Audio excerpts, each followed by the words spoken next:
При заготовке дров совсем не обязательно пользоваться топором. Топор — это всего лишь орудие комфорта. Вполне можно обходиться собственным весом, ногами, руками и так далее.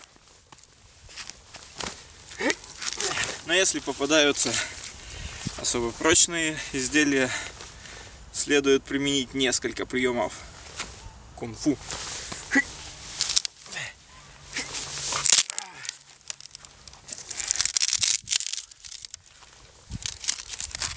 И все будет в порядке. Фух. Но если попадаются супер прочные, то деритесь с ним. Ломайте его. Если надо кусать, то...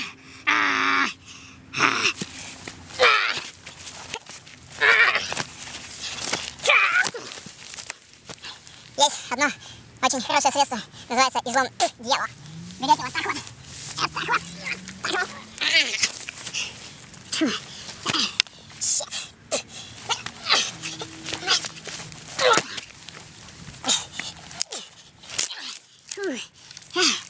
И не надо никакого топора.